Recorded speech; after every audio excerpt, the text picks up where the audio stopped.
Rahul ji zero check कर लीजिए, 1 0 और भी।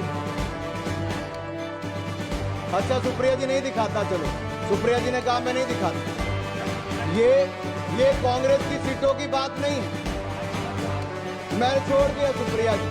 सुप्रिया जी अगर आपको लगता है कि हमने मध्यम वर्ग के लिए 0% टैक्स किया है 12 लाख का, अगर आपको लगता है दर्द हुआ है, आपको इसमें खुशी नहीं है, तो आपकी खुशी से ज्यादा हमें देश के करोड़ों मध्य वर्ग के चेहरे पे खुशी दिखती है, क्योंकि ये देश के विकास में बड़ा योगदान देने वाली।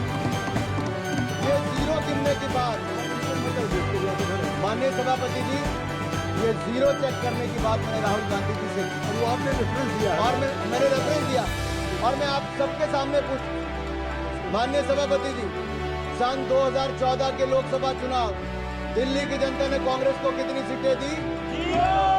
2015 की विधानसभा में कांग्रेस को कितनी सीटें दी? 2019 के लोकसभा में कितनी सीटें दी? 2020 के विधानसभा में कितनी सीटें दी? 2024 के लोकसभा में कितनी सीटें दी? 2025 के विधानसभा में कितनी सीटें दी? अगर ये जीरो का रिकॉर्ड बनाने का काम किसी ने किया है तो राहुल जी के नेतृत्व में कांग्रेस पार्टी ने किया है। राहुल जी जीरो चेक कर लीजिए, 1 0 और भी। अच्छा सुप्रिया जी नहीं दिखाता, चलो सुप्रिया जी ने कहा मैं नहीं दिखाता।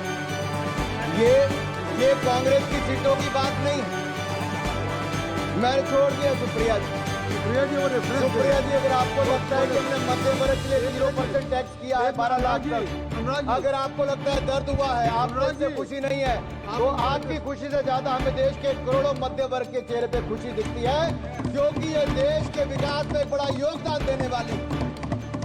ये जीरो गिनने की बात माननीय सभापति जी, ये जीरो चेक करने की बात मैंने राहुल गांधी जी से की, वो आपने रेफरेंस दिया और मैंने रेफरेंस दिया, और मैं आप सबके सामने पूछ, माननीय सभापति जी, सन 2014 के लोकसभा चुनाव दिल्ली की जनता ने कांग्रेस को कितनी सीटें दी? 2015 की विधानसभा में कांग्रेस को कितनी सीटें दी? 2019 के लोकसभा में कितनी सीटें दी? 2020 के विधानसभा में कितनी सीटें दी? 2024 के लोकसभा में कितनी सीटें दी? 2025 के विधानसभा में कितनी सीटें दी?